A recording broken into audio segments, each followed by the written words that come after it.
इस एक्सप्लेनो में देखते हैं कि कैसे मिडिल ईस्ट में एक नया और बेहद खतरनाक युद्ध भड़कने वाला है। कुछ अनवेरिफाइड वीडियो का दावा है कि हमास फिर से अचानक विनाशकारी बंधक हमले की तैयारी कर रहा है। अक्टूबर 2023 के उस भयानक हमले में 1000 से ज्यादा जानें गई थीं और 250 लोग बंधक बने थे।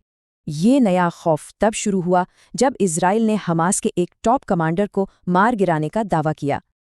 आईडीएफ के मुताबिक उन्होंने द घोस्ट को खत्म कर दिया है, जिसने पिछले साल मोहम्मद सिनवार की जगह ली थी।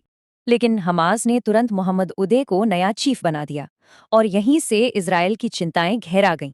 उदय को ही 7 अक्टूबर हमले का मास्टरमाइंड माना जाता है, जिसने इजरायली सीमा की कमजोरियां पहचानी थीं। अब चरमपंथी चैनलों पर ऐसे मैसेज फैल रहे हैं कि ये नई लीडरशिप जल्द ही बड़ा बदला लेगी।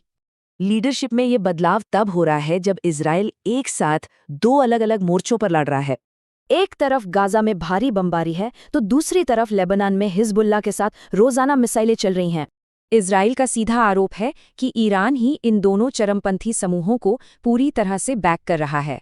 इसीलिए इस बढ़ते दबाव को तोड़ने के लिए इजराइल अब सीधे ईरान पर ही हमला करना चाहता है।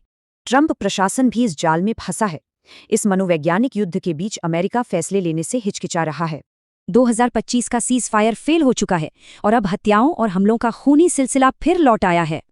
जो क्षेत्रीय युद्ध के रूप में शुरू हुआ था, वो अब पूरी तरह से बदले की जंग बन चुका है। इजराइल कमांडरों को मार रहा है, पर हमास सरवाइव कर रहा है। शांति समझौते अब बस कागजी बातें हैं। तो बड़ा सवाल ये है, जब सीजफायर का कोई मोल ही नहीं, तो मिडिल ईस्ट की ये आग कहाँ रुकेगी?